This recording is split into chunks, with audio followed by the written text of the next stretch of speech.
Não sei se já está aparecendo gravando. Tá. Gravando. Bom, pessoal, bom dia. Hoje nossa 13ª reunião do ano do Grupo de Estudos em Sociedade, Internet e Direito. Hoje o nosso assunto é sobre biohacking e o nosso convidado é o Raul Cândido. O Raul Cândido, que é especialista em forense digital e resposta a incidentes, e também é líder ONCE, que é um projeto voltado à inclusão feminina na área tecnológica, valorização do trabalho. Nesse sentido, é um líder he for she, né, Raul? E também associado do Instituto Brasileiro de Segurança, Proteção e Privacidade de Dados. Então, Raul, bem-vindo, obrigado por ter aceito o convite. Eu dou bom dia aí para a Juliana, para a Karen, para o Bruno, que é do nosso grupo POASEC, lá de Segurança da Informação, aqui no estado do Rio Grande do Sul. Moisés e o Wagner, que também são colegas do mestrado do PPGD da Unilassalle.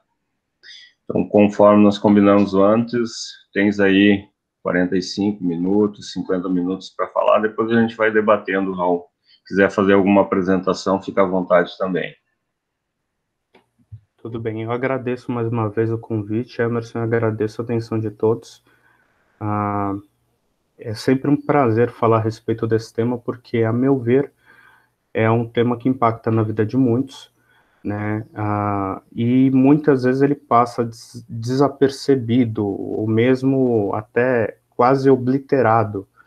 Por quê? Porque quem não tem um implante não pensa no assunto, simplesmente por isso, né? E mesmo aqueles que são portadores de um implante, que necessitam de algum tipo de apoio tecnológico, eles acabam não observando, né, não tendo a percepção daquele implante o tempo todo. Afinal de contas, é uma parte do seu próprio corpo, né? E é normal que a gente se esqueça disso. Eu tenho uma apresentação aqui, me perdoem, ela é bastante voltada ao público técnico, né? E eu tenho umas considerações históricas no começo, que eu acho que são bastante relevantes para a gente poder fazer um debate depois. Eu vou tentar compartilhar minha tela com vocês. Vamos ver.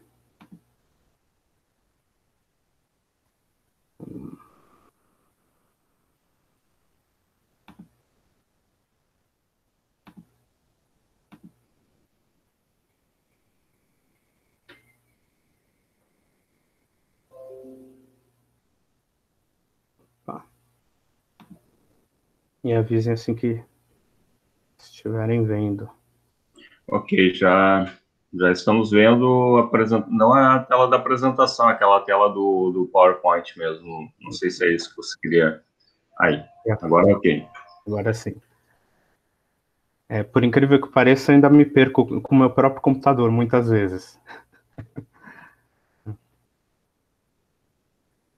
Quem eu sou, afinal de contas, né? Raul Cândido, conforme a apresentação que o Emerson já me introduziu, eu sou especialista em forense digital e resposta a incidentes, que são dois assuntos que se mesclam bastante, né? Mas ainda no nosso país ainda são tratados no mercado de trabalho como atividades distintas.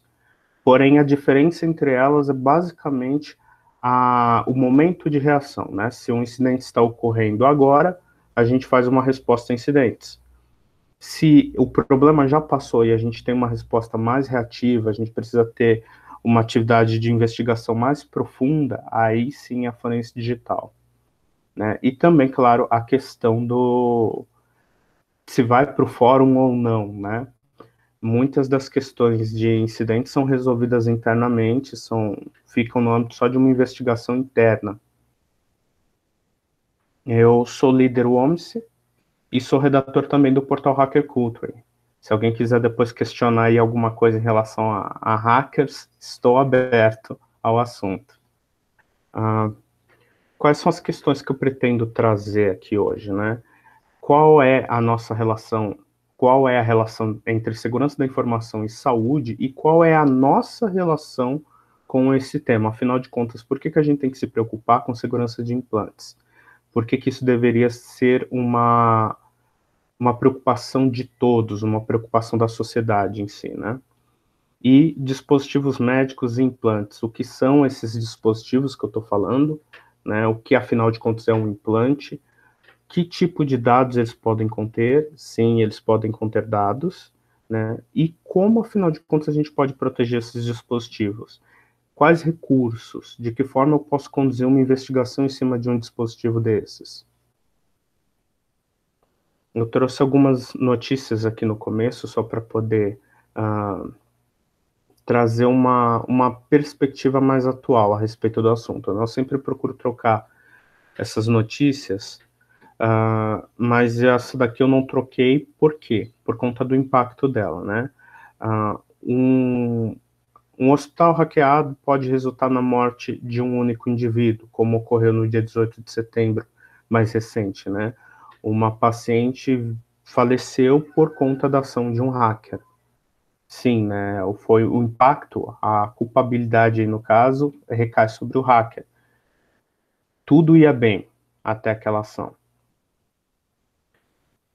Aqui uma outra notícia que, embora seja do começo desse ano, ela foi a primeira de muitas dentro desse contexto, né?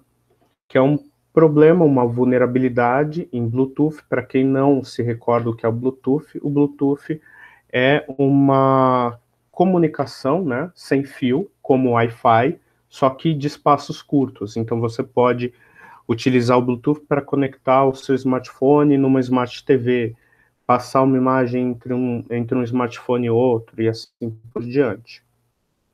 Por que isso é relevante? Porque muitos dispositivos implantáveis possuem Bluetooth. Agora, uma outra questão. Os ataques às empresas de saúde aumentaram em 60% em 2019.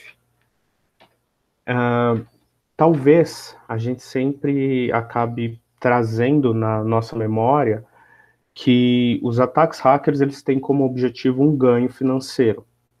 Nem sempre, né? Inclusive a maioria dos IOCs, os indicadores de comprometimento, eles acabam revelando que por trás a gente tem grupos de cyberterrorismo. O que isso quer dizer? Que muitos dos ataques eles são sim motivados politicamente. Na verdade, a grande maioria. E são direcionados àquilo que é mais vulnerável. Quando você, do ponto de vista de um atacante, né? Quando você precisa ultrapassar uma série de barreiras para hackear um banco, você tem que lidar ali com uma política chamada PCI, por exemplo, que é relacionada a meios de pagamento.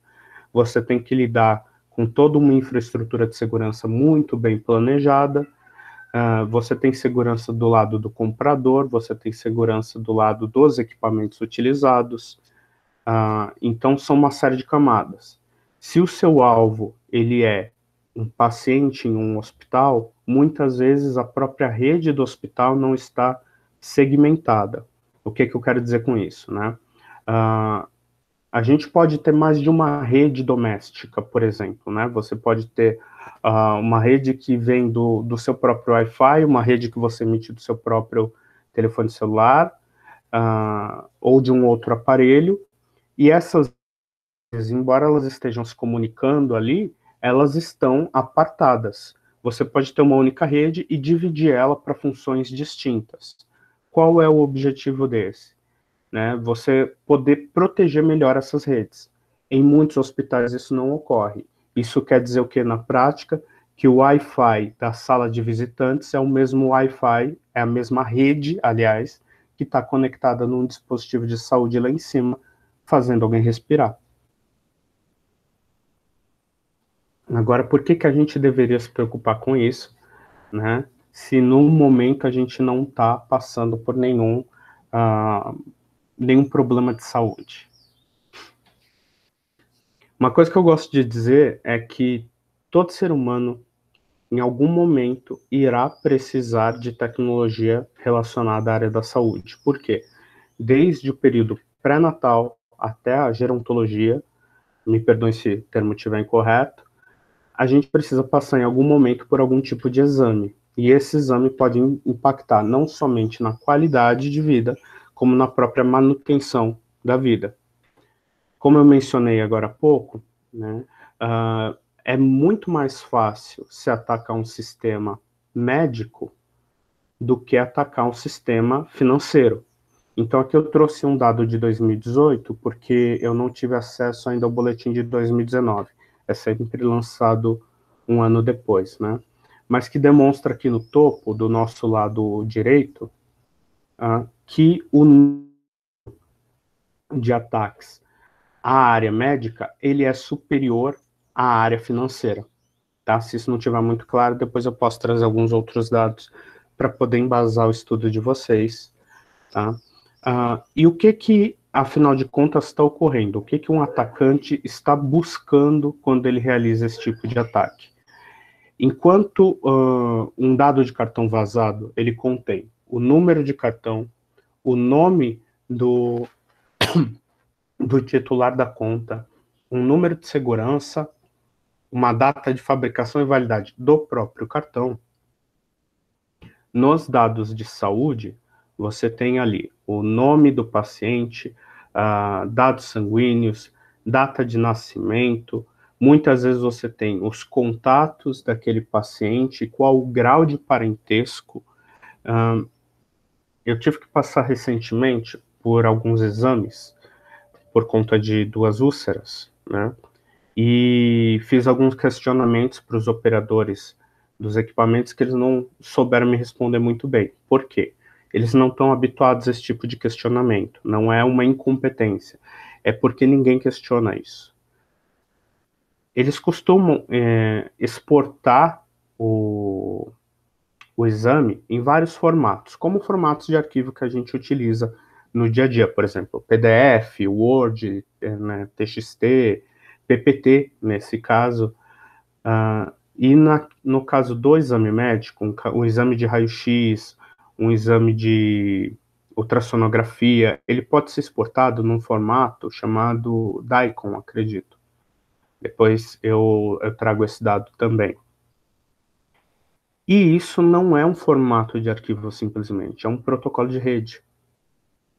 Então esses dados eles estão sendo transmitidos ali entre um dispositivo e outro, sem nenhum tipo de proteção. Eles estão em texto puro. E isso pode muitas vezes incluir, inclusive, o atendente que teve contato com aquele determinado paciente, né? Qual médico atendeu, quem foi o atendente que recebeu e assim por diante. Ou seja, os dados de saúde são os dados mais completos. Se eu tenho um determinado alvo, seja alguém politicamente visado, um advogado, ou qualquer outro tipo de alvo, por que eu vou me preocupar em hackear o ambiente de trabalho dele, né, no tribunal ou numa prefeitura, se eu posso simplesmente hackear a rede de um hospital? Voltando um pouco naquela última notícia relacionada à vulnerabilidade em Bluetooth, né, muitos aparelhos auditivos possuem conectividade Bluetooth. Eu vou tocar esse assunto um pouquinho mais, esse ponto um pouquinho mais adiante. Mas por que eu preciso hackear a rede do hospital se eu posso hackear um paciente e utilizar aquele paciente para hackear a rede, né? Então o assunto vai se tornando aí cada vez mais surreal. Parece muito complexo, mas na prática, tecnicamente, para ser realizado, é muito simples. O que é o HIPPA que a gente tem aqui, né, na tela do nosso lado esquerdo? Foi um ato constitucional realizado nos Estados Unidos em 1996, que contemplava a tratativa de dados pessoais em dados de saúde, perdão, em meio eletrônico. Ou seja, desde 96 isso já era uma preocupação, né? Aqui um pouco mais adiante, eu trouxe a timeline que eu mencionei, porque eu acredito que ela traz para a gente um bom panorama. Vocês ainda estão comigo? Sim, com certeza. Obrigado. Não hesitem em me interromper em caso de dúvidas, tudo bem? Assim eu consigo depois sanar as dúvidas de forma melhor. Marca passo, né? marca-passo é um dispositivo que a gente costuma pensar nele como algo muito simples, mas na verdade ele tem muitas definições. Existe o marca-passo cardíaco, existe o desfibrilador cardíaco, que tem funções diferentes. O primeiro marca-passo é de 1926 e o primeiro marca-passo interno é de 1960. Qual a diferença, né? Antes o paciente precisava estar conectado em uma máquina enorme e nos anos 60 ele conseguia se locomover com uma máquina muito grande. Essa que é a diferença. A primeira cirurgia de implante coclear, para quem não está familiarizado com o termo, é aquele aparelho auditivo que tem uma parte no interior do crânio e outra parte externa. É de 78. Ou seja, a gente está falando aí de mais de 50 anos de história, né? Agora a coisa começa a ficar um pouco mais interessante. O Emerson comentou comigo que alguém citou no grupo que tem um implante, e eu disse para ele que eu também tenho esse implante, que é um implante de RFID, né? Eu vou mostrar para vocês um pouco mais adiante na apresentação de que tipo de implante que eu estou falando exatamente, porque com certeza vocês devem estar se perguntando, né? Mas quando a gente ouve falar a respeito disso, a gente pensa em algo muito distante. Mas o primeiro implantado do mundo, né, com esse tipo de implante de radiofrequência foi um brasileiro em 97. O Eduardo K, que é um artista plástico, e ele fez isso com um objetivo artístico. Ele pegou fotografias da avó dele, que foi prisioneira em um campo de concentração, e colocou dentro daquele implante, antes de implantar na própria perna.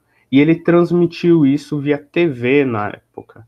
Então já foi uma coisa assim bem inusitada, né? Diga-se de passagem, Eduardo K, que ele é um artista de bioarte, que tange aí o assunto biohacking, né? Bastante proeminente. Então, por exemplo, antes disso, ele já tinha feito o Coelhinho Brilhar, já tinha feito aí a Edúnia, né, que são petúnias modificadas com DNA dele. Então, isso já tinha ocorrido bastante ali nos anos 90. Estamos em 2020. O ano seguinte, o projeto Cyborg, né, com o professor Warwick. Eu me esqueci agora qual a universidade que o apoiou e o que ele fez. Ele utilizou o mesmo tipo de implante para fins acadêmicos e ele colocou um implante que na época era deste tamanho, né, mais ou menos tamanho aí de meio polegar, no braço dele para poder se locomover pela universidade, as portas conhecerem e darem acesso a ele. Já em 2002, ele fez a segunda parte dessa pesquisa dele, no qual ele conectou os nervos do braço dele nos nervos do braço da esposa dele, e um podia controlar o braço do outro. Isso em 2002, há 18 anos atrás, né? Hoje em dia, existem kits, caixinhas desse tamanho, que você pode receber em casa para fazer a mesma brincadeira sem precisar de cirurgia, né? Agora, voltando um pouquinho para a questão dos implantes em si. Primeiro desfibrilador cardíaco com wireless em 2003, ou seja, já com conexão. Por que é importante a conexão sem fio? Né? Por mais assustador que seja, e por ser assustador, nos parece um absurdo. Imagina que o coração de cada um tem um comportamento único, né? Um batimento único. E o médico precisa fazer diversos ajustes no dispositivo para acompanhar esse batimento. O que é saudável em um pode não ser o ideal em outro, né? Se o médico tiver que a cada manutenção, ele precisa abrir o peito do paciente para poder fazer essa intervenção, isso traz mais riscos. Então, a conectividade sem fio, ela é muito importante. Pelo que me consta, existem controles que os médicos podem utilizar para poder identificar o paciente, e dois pacientes a 5 metros de distância um do outro, ele já consegue distinguir, né? A gente está num nível onde o status do seu implante ele pode ser verificado por uma tela online que o seu plano de saúde ele conceda. E eu não estou falando de algo muito recente, tá, gente? Eu estou falando de coisas com alguns anos de existência aí, inclusive no nosso país, tá? Monitor wireless de glicose em 2006, e isso é bastante importante por conta da informação que vem logo seguida de 2007. O FDA, que é o órgão de controle de drogas, alimentos e outras questões, né, nos Estados Unidos, ele relatou ali a primeira morte por buffer overflow, que é um ataque, né, de cache de memória em um implante que era justamente um implante de insulina. O que que ocorreu? Esse dispositivo, ele recebeu esse ataque e passou a informação para o implante disparar aquela quantidade de insulina várias vezes, repetidamente. E isso gerou aí o primeiro atestado de óbito, até onde eu tenho ciência, né? O primeiro atestado de óbito por um ataque hacker. Isso foi em 2007. Em 2007, também o vice-presidente, o então vice-presidente dos Estados Unidos, Dick Cheney, ele pediu para retirar todas as conectividades do aparelho dele de marca-passo. Por quê? Porque o pessoal da inteligência disse para ele, olha, a gente já faz isso há um bom tempo. Né?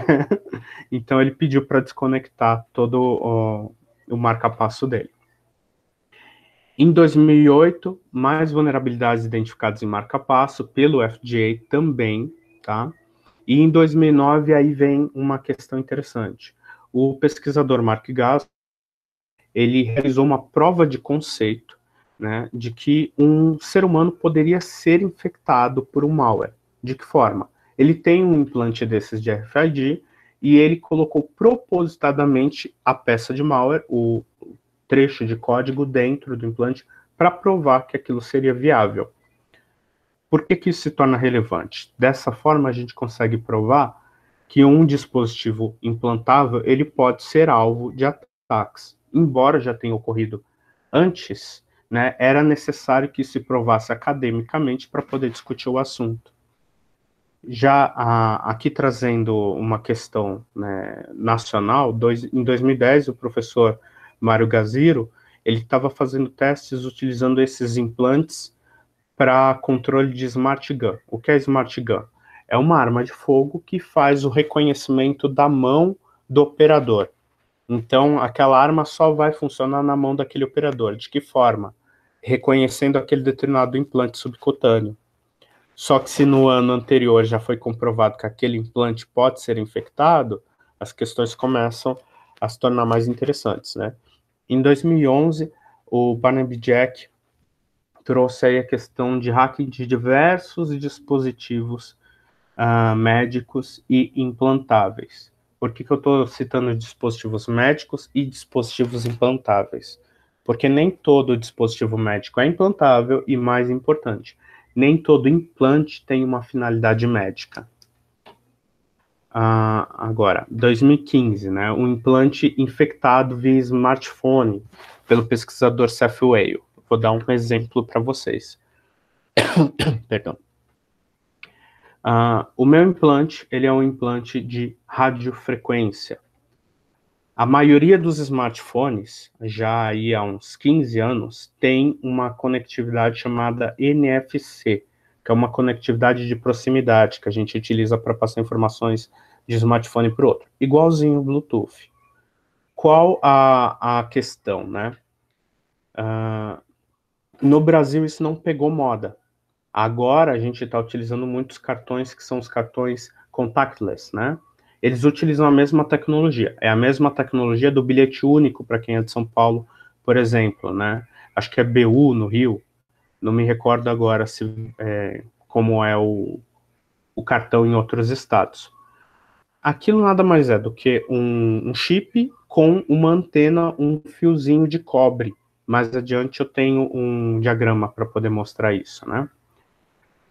Voltando, se eu quiser realizar um ataque a um implante subcutâneo, no caso, por que eu estou mostrando a mão? Porque eu tenho um implante aqui, nessa posição, né? Eu posso realizar isso com um smartphone, porque o smartphone pode injetar o código. Isso se torna interessante a partir do momento que a gente começa a pensar nos outros dispositivos, né? Um dado agora para poder trazer um pouquinho a gente para a praticidade desse assunto. O quão recorrente é isso? Em 2016, a gente teve ali 10 milhões de dados sobre pacientes publicados na Dark Web. Em 2019, 2018 e agora começo de 2020, mais uma vez dados do SUS foram publicados, né, de forma indiscriminada. Por que isso é um problema? Porque são dados, é a ficha completa, né, de um cidadão que está sendo publicada ali. Agora, existem muitos implantes. Eu estava conversando com a no começo e falando que, no caso, o implante de marca-passo, ele não é somente pro coração. A gente tem implante de bexiga para incontinência urinária, implante de pé caído para fazer o pé retornar à posição natural, implantes neurológicos para tratamento de distúrbios diversos. Para quem acompanha aquele milionário, esqueci agora o nome dele, eu vou tentar me recordar no decorrer da nossa conversa e trazer isso para debate, né? Esse tipo de implante está se tornando mais e mais acessível. Considerando que existem diversos tipos de implantes, assim como existem, vou traçar um paralelo, tá, gente? É como se fosse modelo de carro. Existem, ou de smartphone, por exemplo, existem diversos modelos. Aqueles modelos recebem atualização constante todos os anos e existem várias fábricas, ou seja, cada fábrica tem vários modelos e esses modelos têm várias versões. Se a gente considerar um único implante de um único fabricante em 2017, gerou um recall, tá? Nesse caso era o marca-passo, de 465 mil pessoas. Um único implante que precisou de uma alteração. Em 2017, a gente tem o primeiro rim biônico. E agora, vou tentar entrar e mostrar para vocês, afinal de contas, o que é um dispositivo implantável e esses pormenores. A ANRI, né, ANREEE, ela é um órgão português e a Anvisa, o órgão nacional, né? Elas têm uma tratativa um pouco diferente, mas basicamente as duas trazem que um implante é um dispositivo que seja colocado no organismo humano em uma cavidade natural ou não, por exemplo, né, um implante coclear, ele é colocado em uma cavidade natural. Quer dizer, se ele for coclear, ele é interno, então a cavidade não é natural, mas, por exemplo, uma prótese ocular é colocada em uma cavidade natural, já pré-existente. Independente de ele ter a finalidade de ser permanente ou não, isso é que é um implante. Próteses, né? Prótese de braço, por exemplo, né? Que a gente tem aí os termos órtese e prótese, né? Um complementa, o outro amplia. Tem funções distintas. Um braço de plástico, por exemplo, né? Uma prótese de plástico. O que a Anvisa predetermina? Que esse dispositivo, que esse implante, ele tenha um número que o identifique. Por quê? Para rastreabilidade e para o descarte adequado. Dessa forma, o que a Anvisa está buscando? Que a gente evite aí um tráfico, né, uma reutilização inadequada e que ainda a gente possa identificar o paciente por meio daquele implante. Ou seja, isso se torna mais um dado sensível que deveria sim ser contemplado pela LGPD, GDPR e assim por diante. Só para poder ter aqui uma visualização um pouco mais simples, né, a respeito da quantidade de implantes que existem.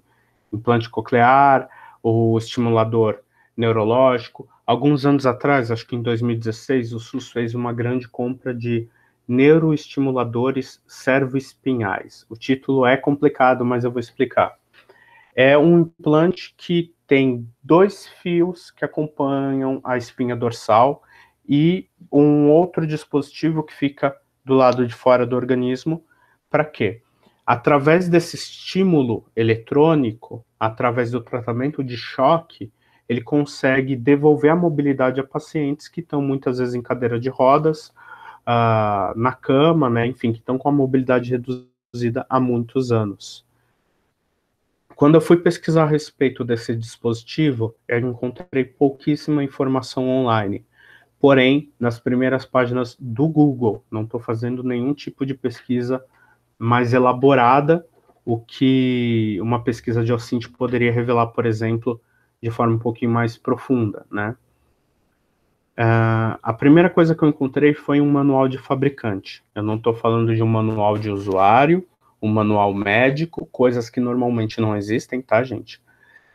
Normalmente só existe um manual de fabricante, que é um recurso que o vendedor utiliza para sanar dúvidas do médico. E o que de informação há nesse manual? Por exemplo, a voltagem fatal. Então, se você tem ali no manual, que está disponível online, quais são as frequências de comunicação, e você sabe qual a voltagem fatal, basta somar as duas informações, né? Estimulador gástrico e assim por diante. Existem diversos tipos de dispositivos. Por que eu mencionei que nem todo dispositivo implantável é um dispositivo médico?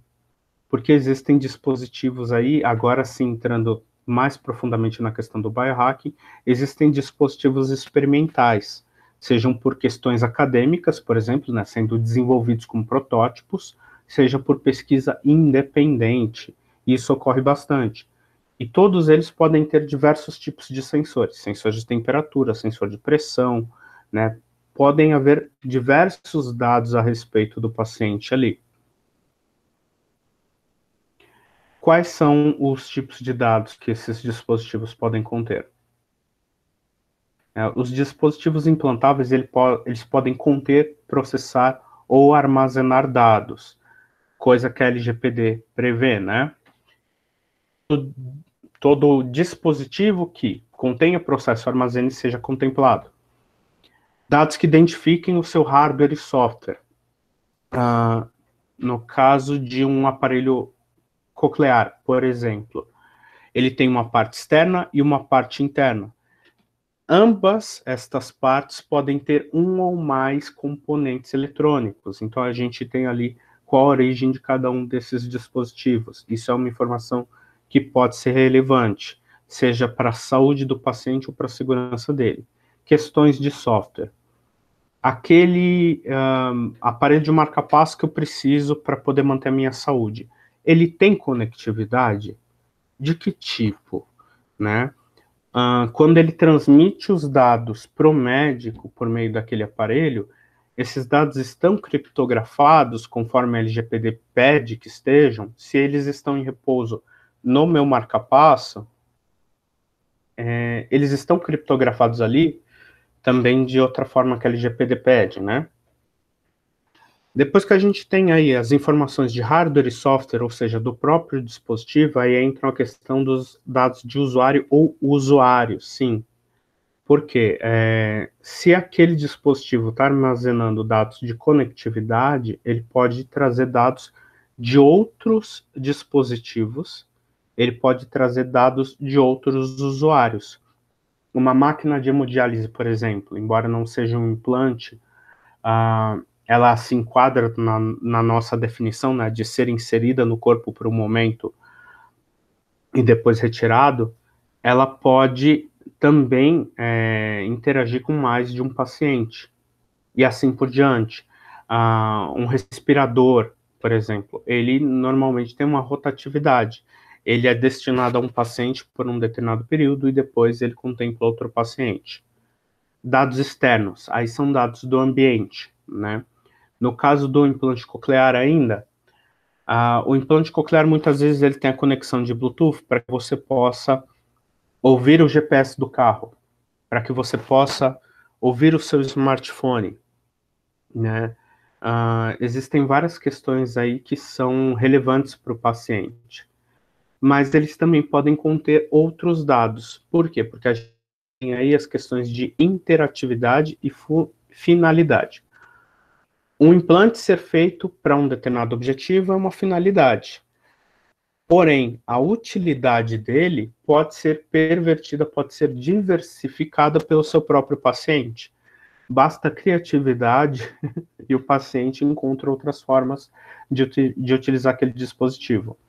A gente já teve aí vários casos de briga entre namorados, onde um namorado tenta levar o outro a óbito apenas com controle remoto da bomba de insulina. O que eu estou trazendo aqui, né? O que seriam os passos para poder lidar com esses dados? Então, a gente tem que monitorar e processar os dados de saúde do usuário. O dispositivo ele pode fazer isso, ele pode ter essas informações dentro dele. Ele pode também monitorar e processar dados de comunicação com outros dispositivos, como eu citei, por exemplo, o GPS do carro. Um caso interessante de assassinato em 2015 acabou se resolvendo no começo desse ano, no final do ano passado, e o que ele trazia? Um smartwatch, um relógio inteligente, foi utilizado como evidência de um assassinato, né? O marido saiu para correr e afirmou que não teve nenhum contato com a esposa no momento que ela estava sendo assassinada. Porém, os passos dele foram reconstruídos por meio do smartwatch. Qual a diferença entre um dispositivo vestível, no caso um smartwatch, aquele Google Glass, né, Smart Band e dispositivos implantáveis? Um está do lado de fora, o outro está do lado de dentro. Essa é a diferença. Opa, que o trecho da OMS, que eu esqueci de tirar. Vou trazer alguns exemplos para vocês de forma prática, tá? Lembrando, aquele marca-passo que o FDA precisou fazer o recall há alguns anos atrás, que afetou aí quase 500 mil de pessoas, ele é um implante bastante comum, com literalmente centenas de modelos, e que tem diversos fabricantes, né?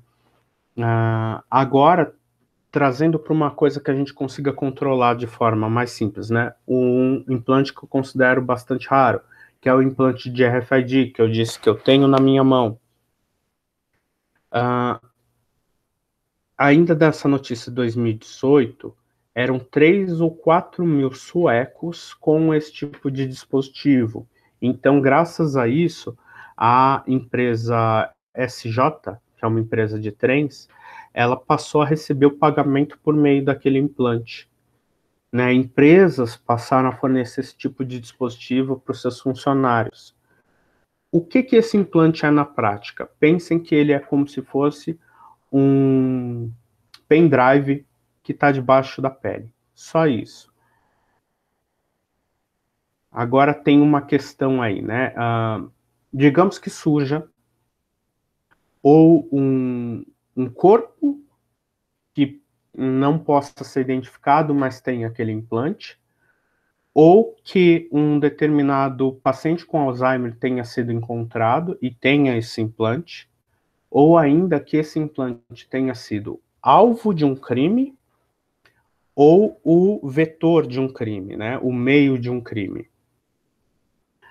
Por exemplo, esse implante ele poderia passar dados para uma catraca eletrônica, para adulterar aquela determinada catraca. Ele poderia passar dados para um smartphone para liberar um malware. Por acaso, eu estou hoje com a camisa da Psytes, né? E na Biohacking Village de 2017, acredito, a gente palestrou lá a respeito de biohacking, e uma das demonstrações que a gente fez foi justamente transmitir um malware a partir de um implante subcutâneo para um smartphone. Ou seja, sim, um smartphone pode ser hackeado sem muita interação, somente pela proximidade de um dispositivo desses. Se eu tiver que examinar esse tipo de dispositivo, de que forma eu posso fazer isso? Eu tenho que me preocupar, assim como eu me preocuparia com qualquer outro dispositivo, com a cadeia de custódia, o ambiente, a situação, né, os diversos fatores envolvidos ali, e eu tenho que entender que dispositivo é aquele. Afinal de contas, qual é o modelo desse dispositivo? O que ele contém de hardware e software? Qual a finalidade dele, né? E como esses dados são armazenados? De que forma eu posso fazer o estudo daquele dispositivo sem destruir evidências?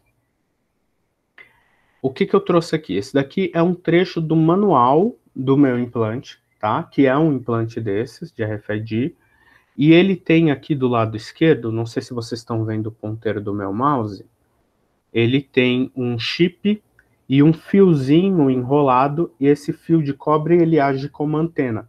É exatamente o mesmo que vocês têm dentro de um cartão de crédito contactless, né? Dentro de um bilhete único, ou dentro daqueles crachás de acesso que a gente utiliza para entrar em diversas empresas, ou aquele chaveirinho azul que dá acesso a muitos condomínios, né? É a mesma coisa, tem um chip ali e um fiozinho de cobre. Qual a diferença? No caso desse implante, o chip ele tem o formato de uma ponta de grafite de lápis e o fio está enrolado em torno dele. E essa é a parte interna. A parte externa é uma cápsula de vidro destinado a implantes cirúrgicos. Quais as finalidades desse implante, tá? Ele pode ser utilizado para desbloquear a entrada em diversos locais, para acionar luzes, por exemplo. Eu posso programar no meu smartphone para ele fazer uma determinada chamada de emergência apenas encostando na mão. Eu posso enviar um SMS específico, né? Eu posso acender luzes, eu posso, isso se tratando apenas do smartphone, tá? Tem quem ligue o carro utilizando esse implante como um segundo fator de autenticação, ou a moto, né? Eu posso, esses chips de RFID que estão dentro do implante são duas coisas diferentes, tá? O implante como um todo e o chip dentro dele. Esse chip ele é bastante utilizado para identificação de produtos. No lugar de fazer a vistoria de uma carga inteira, produto a produto, cada caixa tem um determinado chip que a identifique e cada veículo, cada caminhão tem um chip. E quando eles chegam na fábrica, o sistema já reconhece aquele determinado chip e diz, olha, a carga chegou, né? Uma outra questão interessante é o seguinte, o sistema de RFID, com esse mesmo tipo de chip, ele está sendo utilizado para cadeia de custódia pelo FBI no momento, né? Está sendo tudo passado para RFID. Por quê? Porque você simplesmente passa o chip ali pela salinha, né? E você sabe que tipo de evidência que entrou, que tipo de evidência que saiu. É basicamente esse o objetivo, né? Diminuir a quantidade de papel. Voltando ao implante, no caso, ele também pode ser utilizado como cartão de visitas. No meu caso, por exemplo, quando alguém aproxima o celular da minha mão, ele abre o meu contato com telefone, com e-mail profissional, e-mail pessoal, site da empresa, né? Eu poderia colocar uma fotografia, enfim. Vejam só como a criatividade do usuário ela está ligada a isso, né? Então eu teria que entender aí o que é o hardware e entender depois o que está dentro dele. Agora, só explicando de forma rápida, né? Mais uma vez, é uma cápsula de vidro. Pensem que seria esse retângulo maior. Dentro dele a gente tem o chip em si, que é como se fosse uma pontinha de grafite, né? Menor que um grão de arroz. O implante como um todo tem o tamanho de um grão de arroz, né? E a antena está enrolada ao redor dele. Então é isso que eu compreendo do ponto de vista de hardware. Qual seria o próximo passo? Software. Neste caso específico, a gente está falando de um implante que tem menos de 1K de memória, né? Menos de um kilobyte. São 888 bits, ou bytes, aliás, utilizáveis, né? Então a memória dele é muito pequena e eu tenho que entender o que cada um deles faz no sistema de arquivos, da mesma forma que eu faria com um smartphone, da mesma forma que eu faria com outros dispositivos. Só me confirma, Emerson, se vocês ainda estão me ouvindo? Sim, com certeza, estamos te ouvindo aqui. Obrigado, é estranho, né? Eu falo bastante e dessa vez não tem muito Então, retorno, eu não estou vendo a plateia. problemas do Google Meet, né, da gente não conseguir, a não ser que tenha duas telas, né? Hoje eu tô sem duas aqui, normalmente eu tenho. Obrigado. Gente, eu tô chegando ao final, tá? Eu sei que essa parte é um pouquinho mais maçante, um pouquinho mais distante, não é da realidade da maioria. Mas eu tô trazendo aqui para contextualizar o quão complexo isso pode se tornar. Falando de um implante que é mais raro e muito mais simplório. Sim, ele tem um hardware e um software simplórios, bem toscos mesmo. Tá? Eu tenho que entender como é que é o comportamento daquilo da mesma forma que eu faria com HD. Um HD, ele tem um sistema de arquivos. Um pendrive, ele vai ter um sistema de arquivos também. O que isso quer dizer? Que o computador, ele não pensa, tá, gente? A máquina, ela é burra. Cabe ao analista, cabe ao profissional compreender aquele sistema. Então, ele tem uma ordem específica. Se aquela informação chega para o computador desordenada, ele não consegue compreender o que é aquilo. Para dar um exemplo para vocês, todo arquivo de imagem JPEG começa com FF, F8 no hexadecimal dela. É um exemplo. E o computador vai procurar depois um FF D9 no final para saber onde terminou aquele arquivo. Se estiver fora de ordem, ele já não identifica aquela imagem. É o que ocorre com uma imagem criptografada. Tá tudo bagunçado, ele não entende, não sabe o que fazer com aquilo. Outras questões agora. Se eu tivesse que lidar com qualquer outro tipo de dispositivo, pensando de uma forma muito mais técnica, tá? Eu teria que entender, afinal de contas, que metodologia que eu vou utilizar. Qual é a topologia? Topologia é o formato da rede, a estrutura de rede que ele utiliza. Né? Hosts, ou seja, dispositivos. Quantos dispositivos eu tenho envolvido ali? Né? Se um implante coclear ele tiver mais de um processador, por exemplo, mais de um chip envolvido nele, eu estou lidando ali com mais de um número de fabricante. E aí os protocolos, que são protocolos diversos de comunicação, só para exemplificar para vocês, eu falei bastante do RFID NFC aí, mas existem vários outros, próprio Wi-Fi, né? Agora hardware, questão de hardware. Quando a gente faz a perícia de um smartphone e um criminoso quer tentar destruir as evidências, ele muitas vezes vai tentar destruir o smartphone. Porém, caso os componentes ainda estejam, né, ainda haja componentes ali, precisa ser analisado caso a caso para recuperação, existem diversas formas de se recuperar aquela informação. Uma delas, por exemplo, que é a segunda citada ali, é o JTAG, na qual você conecta nas trilhas de memória que estão do chip para você poder coletar aquela informação. Ou então chip off, que é o último citado ali. Você vai extrair o chip daquele determinado smartphone.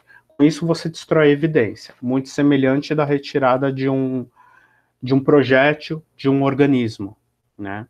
Ou seja, tem vários problemas aí em relação à investigação desses implantes. São muitos tipos de implantes, tá? E eles têm uma abrangência absurda, tá? E lembrando, os dispositivos implantáveis, eles ainda são a ponta do iceberg quando se trata de dispositivos médicos. A gente tem muitos outros dispositivos. O que eu tinha de apresentação era isso, e estou aberto aí para a gente conversar. Excelente, obrigado, Raul, pela apresentação. Nos causou aqui bastante questões, indagações, principalmente porque o nosso pessoal aqui é da área do direito e certamente vão poder abrir uma discussão nesse sentido para tentar compreender um pouco maior. Só para iniciar, eu já vou abrir a palavra para todos. Em termos de riscos físicos, falou a questão, a diferença de uma pulseira, né, e de um implante interno. Há um aumento na questão de risco no implante? Eu não posso considerar isso, né, como um todo, justamente porque são diversos dispositivos. Mas existe o risco, né? É uma questão bastante interessante que a gente trata de segurança da informação, que é a análise de risco.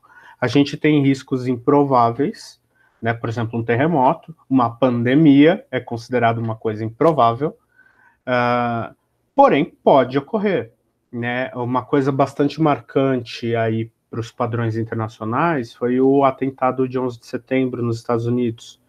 Por quê? Porque uma determinada empresa tinha os seus dados em um prédio e o backup no outro, né? Então, a partir disso, exatamente, você vai pensar, né? Um prédio pode cair, mas os dois, e foi justamente o que ocorreu. Tudo bem, a gente tem diversas implicações nesse caso. Porém, existe um risco, por mais que remoto. Então, quando a gente faz aí uma análise de risco, a gente tem que trazer tudo isso para o papel, sim, né? Uma coisa que a gente tem que considerar, no caso fazendo esse raciocínio de que um vestível está do lado de fora e o implante do lado de dentro, é que, por exemplo, o smartphone que explode, muita gente ouviu falar a respeito disso, né?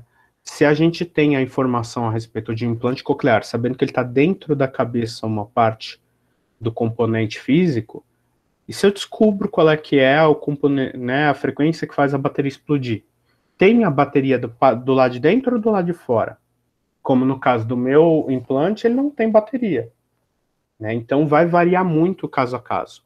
A gente tem aí próteses mamárias, ou melhor, né, implantes mamários, que eles são reguláveis.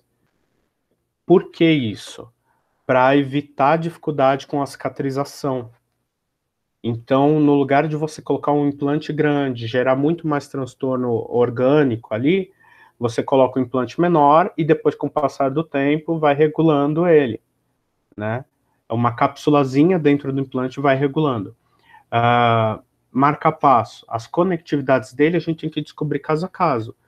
E como eu vou descobrir isso se o próprio paciente, quando pergunta para o médico não sabe responder? Por quê? Porque não é da alçada do médico, né? E muitas vezes o médico vai perguntar para a empresa fabricante e ela não vai ter ninguém para indicar para responder aquela questão. A gente começou a se preocupar aí com questões de segurança física dos implantes nos anos 70. Tem muito material em português dos anos 70 para cá, considerando interferências de rádio, interferências magnéticas, aquelas coisas que a gente ouvia, né? Se eu tiver um marca-passo, eu posso ir no banco passar pelo detector de metais, né? Eu posso colocar o meu telefone celular, que antes era muito maior, né, em cima do meu marca-passo. Existiam essas questões, mas com o passar do tempo isso se tornou tão mais comum, né, e a gente nunca imaginou que sim, esse tipo de dispositivo poderia ser alvo de um criminoso. E na realidade eles são sim.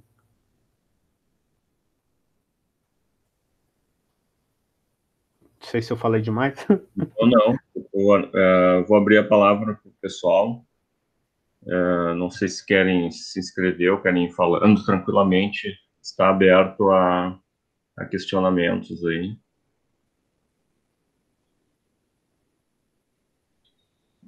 Nenhum. Fala aí, Moisés. Bom dia para todos.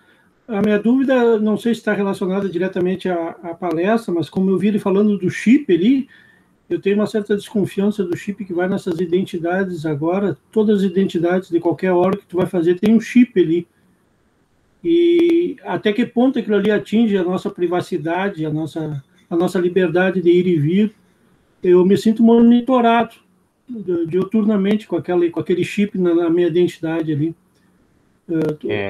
O Raul teria alguma coisa para nós esclarecer a respeito? Eu, sinceramente, eu não tenho conhecimento até onde vai o poder daquele chip ali.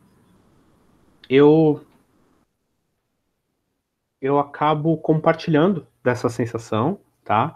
Porém, eu sou suspeito para falar por quê? Porque eu sou profissional de segurança da informação, né? Então eu não vejo o controle necessariamente como um problema, mas a forma como ele é feito. Então, por exemplo, muita gente me questiona, no caso do meu implante.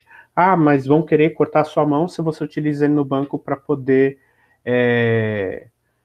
acessar sua conta. Eu falo, não, não é assim, né? É o tamanho de um grão de arroz. Eu faço um furinho e jogo ele para fora. Agora, se você usa digital, que é bastante comum, a coisa fica mais complicada, né? Esse chip que tem no... que vai passar a ter em vários documentos, e que, se não me engano, ele tem muitos passaportes, ele é o mesmo tipo de chip do cartão bancário, do cartão de transporte, desse implante, é o mesmo tipo de tecnologia. E tem um padrão internacional, né? Ele tem um padrão internacional. A Alemanha, eu acho que já adotou na questão de identidade, outros lugares. Ele tem um nível de segurança, de certa forma, bem elevado nesse sentido, né? Sim, na verdade, ele é bem melhor que o meu, né? Mas, para situar vocês, por exemplo, existem duas ISOs relacionadas ao chip dentro do meu implante. Existe uma ISO pro chip, na verdade, perdão, é uma ISO pro chip, uma outra ISO para cápsula. Porém, quando se concebeu isso, não se imaginou que os dois seriam unidos e colocados debaixo do corpo humano, né? Então aí é que vem a questão. Aquele chip que faz parte do documento, ele não é o problema, mas a nossa ignorância a respeito dele, né? Justamente porque essas questões não são levantadas com tanta frequência, a gente não se habitua a elas, né? Agora tem o Pix nos meios de pagamento, gera muitas questões para todo mundo, mas o mesmo tipo de sistema de pagamento é utilizado já em outros países há alguns anos, né? Tudo bem, citando que são Japão e China, isso gera mais questionamentos para a maioria. Porém, mais uma vez, é a nossa ignorância a respeito do que de fato aquilo pode interferir ou como é que a gente pode proteger que afeta. Eu não quero passar para vocês a imagem daquele paranoico com chapéu de alumínio, mas fica a dica, uma folhinha de alumínio dobrada na carteira, né? Existem carteiras específicas para isso, tá, gente? Não precisa ser dessa forma feia, tá? Uma folhinha de alumínio protegida, ela impede, por exemplo, que um smartphone seja encostado numa bolsa, seja encostado numa carteira, para ler aquele determinado documento, aquele determinado cartão. Então, é uma coisa simples, né, que evita o contato. Não sei se eu respondi a pergunta ou se eu gerei mais questões, né? Acho que a Karen tem uma pergunta. Isso. Muito obrigada, professor Raul. Assim, ó, a minha pesquisa, a minha dissertação, ela gira em torno da Deep Web, as comunicações, as interações que ocorrem na Deep Web. Eu vi o senhor falando sobre Dark Web e eu tenho uma dúvida, porque eu já acessei alguns mercados, né, na Deep Web e não vi, assim, venda de dados, digamos, sequestrados, assim, sabe? Para alguma outra analidade mercadológica. Não sei se o senhor já viu isso, dados de saúde ou dados de plataformas governamentais colocadas nesses mercados, né, para venda ou para algum outro tipo de finalidade. Já vi sim, tá? Na verdade, questionam muito a gente, as empresas querem saber muito da gente qual é o valor. Por que elas querem saber isso? Para conseguir quantificar e colocar depois num gráfico de uma forma, né, que o decisor, né, o tomador de decisões ali consiga entender, olha, a gente está arriscado perder tanto, isso vai impactar em alguma coisa, né? Mas uma coisa que ocorre bastante é esses dados estarem ali de graça, tá? Por quê? Justamente porque o cybercriminoso, o chamado hacker, tá? Prefiro distinguir, né, o que é um hacker e o que é um cybercriminoso, publica aquilo se orgulhando de que fez aquilo, né? E, mais uma vez, né, eu não quero gerar pânico com isso, simplesmente demonstrar para vocês como é a realidade, tá? Você não precisa ter conhecimentos avançados de ciência da computação, de sistemas, de nada para poder realizar um tipo de ataque desses. Por quê? Existem sistemas operacionais, existem ferramentas. Eu posso citar para vocês, por exemplo, Kali Linux, que é uma distribuição para estudos bastante comum, tá? Para estudos de hacking. Existe ali o SET, o SET, né? Que é um conjunto de ferramentas das mais de 300 que estão ali, onde você consegue fazer um ataque de phishing, no caso, aquela entrega não sei se está todo mundo familiarizado, né, de um código, de um link malicioso para infectar máquina, enfim. Ou você pode fazer, por exemplo, diversos outros ataques de engenharia social, apenas selecionando um número, tá, de um menu. Então você tem ali no menu, né, que ataque você quer realizar? Clonagem de Facebook, por exemplo. Né, daí você, literalmente, Facebook, Instagram, tá tudo lá listadinho. Você digita o número 5, 1, 2, 3, em poucos minutos, tá, uns 4, 5 minutos, a pessoa realizou todo um ataque e não precisa ter o conhecimento técnico, né. Então o problema não está aí na disponibilidade de conhecimento para o atacante também, né? Mas está talvez na transição que a gente fez entre os cuidados que a gente tem no mundo offline com o mundo online, né? Com o mundo virtual ou digital, talvez. Se você não passa o seu contato para um estranho na rua, porque você faz isso online, né? Mas aí a gente entra em questões um pouco mais filosóficas, talvez. Sim. Não sei se eu consegui responder a sua pergunta, mas inclusive eu compartilho Conseguiu. depois que eu tiver. Muito obrigada, professor. Mais questionamentos? O Raul poderia falar mais um pouco sobre a distinção ali do hacker e do cybercriminoso? O que tu entende dessas distinções? Acho que seria interessante, né? Já que está em torno dessa discussão da STJ, né? E aí eu acompanhando aqui pelo Instagram, foi um ataque hacker, e aí cada um vai falando alguma coisa, então acho que seria interessante, né? Principalmente do ponto de vista dele, que não é da área do direito, né? Isso, exatamente. O que ocorre? Quando o termo hacker surgiu, e há uma certa nebulosidade aí, né, a gente tem algumas supostas origens, mas quase todas elas estão voltadas ao mundo acadêmico e à modificação, o hack, né, de hardware. Então, pensa que no começo, quando a gente comprava computadores pessoais, vinha uma caixinha, não sei se vocês lembram do Pense Bem ou daquelas calculadoras mais antigas, que tinham um visor maior, né? Mas, na verdade, esses computadores não tinham nem tela ainda, muitos deles. Você tinha luzinhas que acendiam numa determinada sequência. Em algum momento, alguém um pouco mais técnico pensou, se eu abrir e modificar, né, se eu fizer o hack daquilo, eu consigo utilizar aquilo para uma outra função. Afinal de contas, eu comprei, é meu, né? O que é um pouquinho complicado. Mas é daí que vem o hacking, é da modificação de um determinado sistema, da modificação de um determinado hardware, para utilizar para uma outra função. Né? O que não é muito diferente de outras áreas de pesquisa.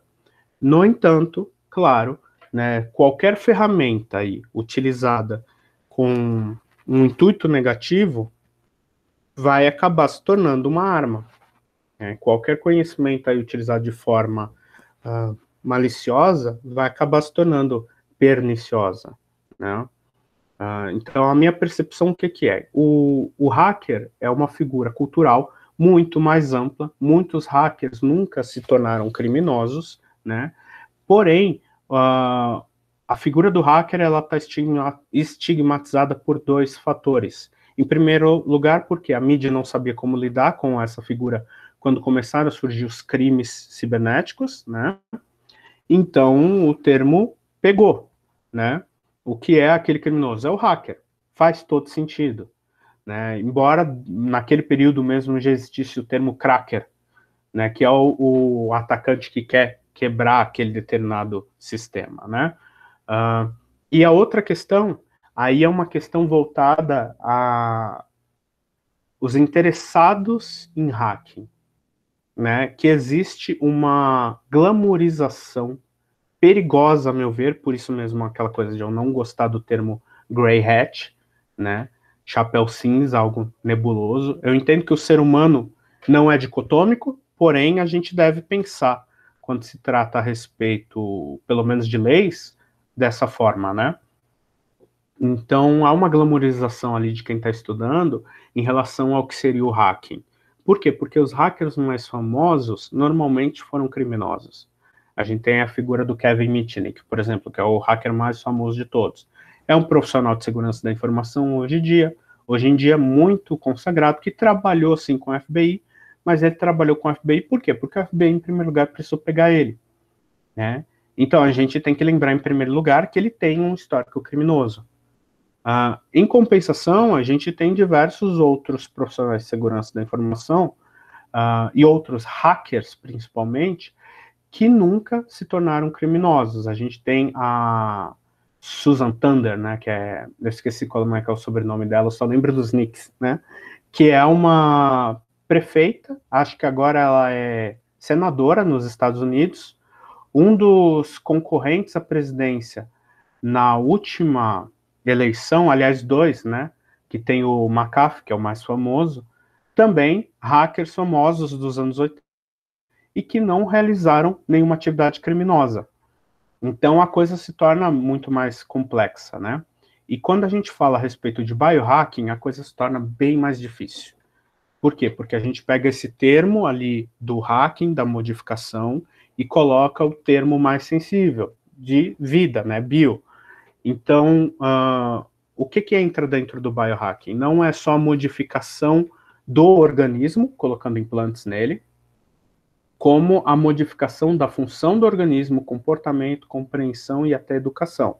Então, por exemplo, o ensino de biologia e medicina, ele é legado ao meio acadêmico, né, ambientes controlados, assim por diante.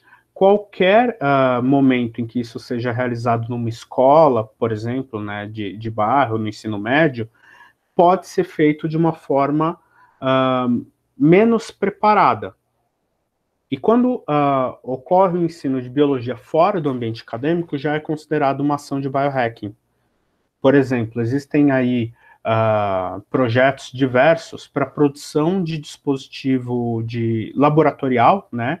Por exemplo, eu gosto de citar bastante a centrífuga, que a centrífuga, ela é aquele dispositivo que gira, né, e faz com que os sedimentos no sangue ou qualquer outro líquido se depositem para poder ser analisados.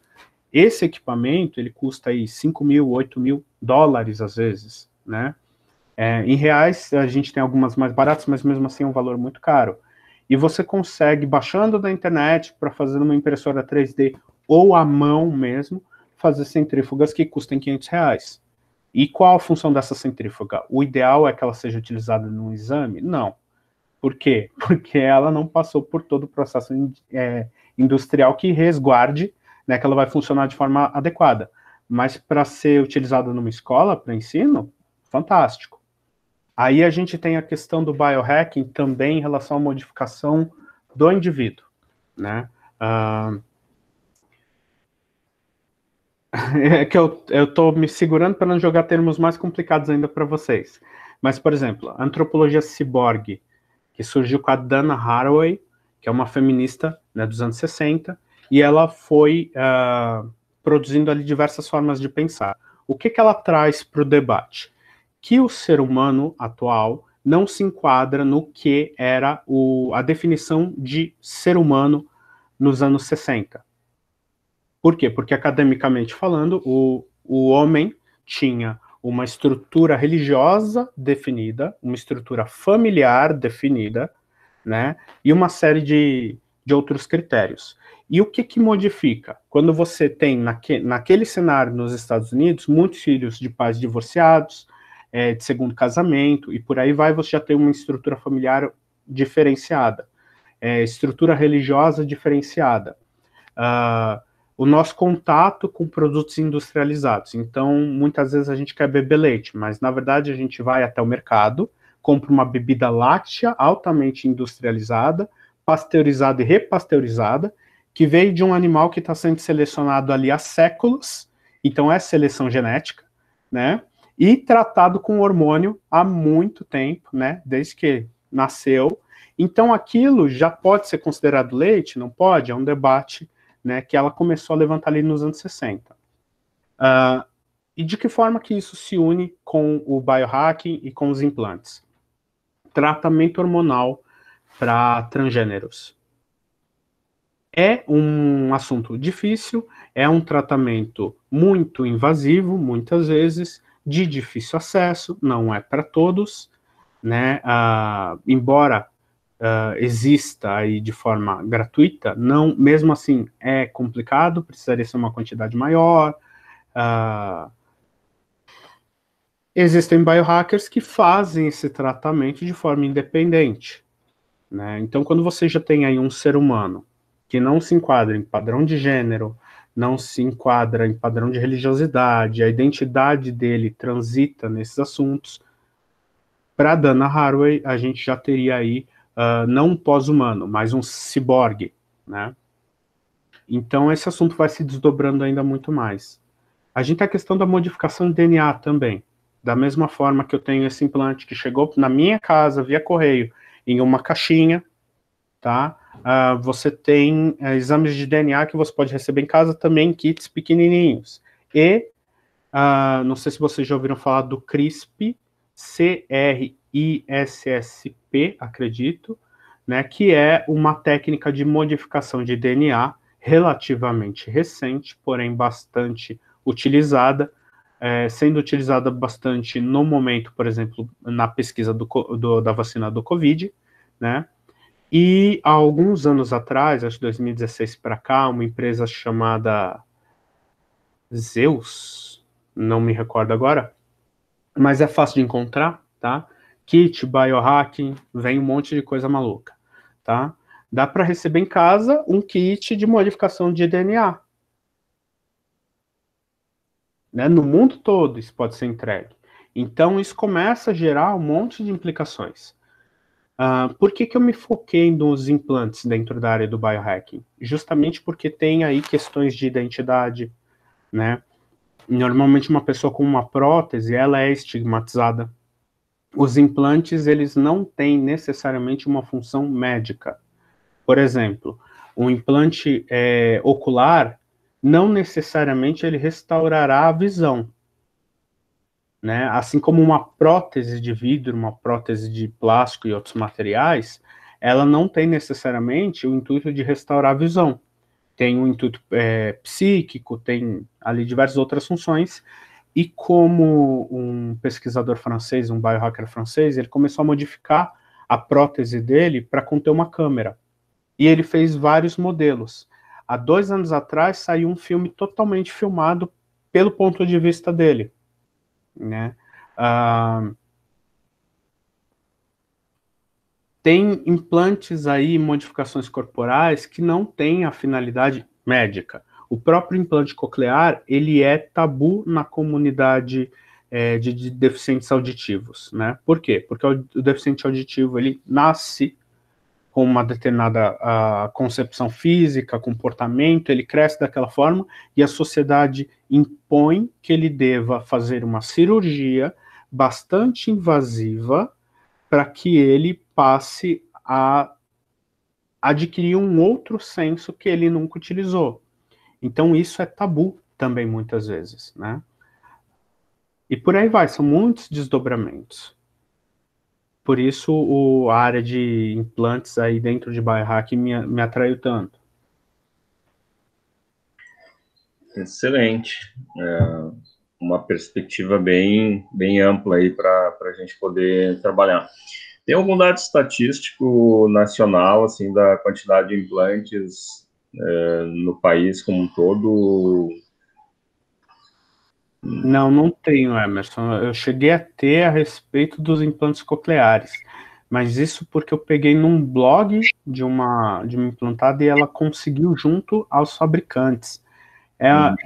Vejam só como é um assunto, né, muito pouco tocado, muitas vezes. Sim. Excelente. Wagner, Lisiane, Jéssica, alguma pergunta?